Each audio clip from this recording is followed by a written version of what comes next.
మనందరికీ చాలా ఇష్టమైనటువంటి సినీ గేయ రచయిత చంద్రబోస్ గారు. తొలకరి చినుకుల పలకరింపుల మట్టి వాసన ఆ పాట, వెన్నెల వెలుగుల్లో అమ్మ జోల పాట ఆ పాట, ప్రియురాలి తొలి ముద్దు ఆ పాట, మువ్వెన్నెల జెండా రెపరెపలు ఆ పాట. అమ్మ పాటైనా, దేవుని పాటైనా, ప్రేమ గీతమైనా, స్ఫూర్తిదాయక గీతమైనా ఆ కలం నుంచి జాలువారితే అది అద్భుత గీతమే. ఆ కలం పేరు చంద్రబోస్.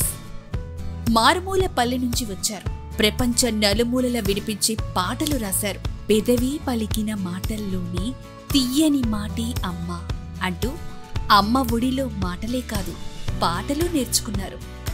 తాజ్ మహల్ సినిమాలోని మంచు కొండల్లోన చంద్రమా అనే పాటతో సినీ ప్రస్థానాన్ని మొదలుపెట్టారు.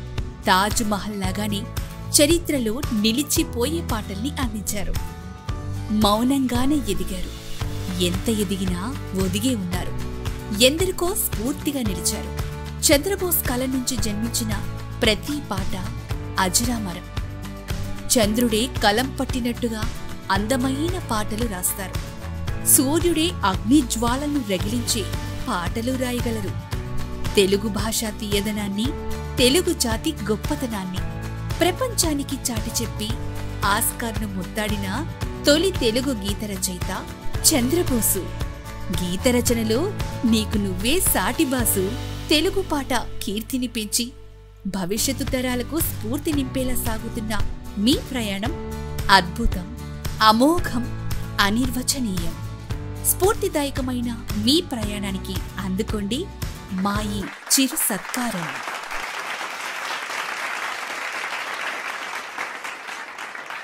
ఎన్నో గీతాలు అందించారు, ఎన్నో గేయాలు రాశారు. బట్ కీలకమైన విషయం చంద్రబోస్ గారి గురించి చెప్పాల్సింది.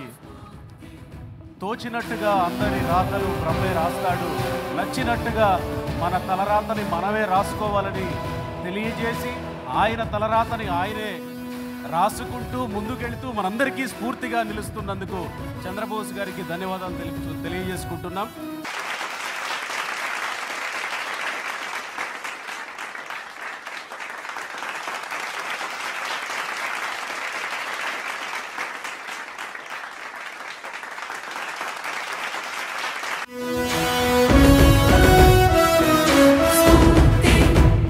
Chegamos por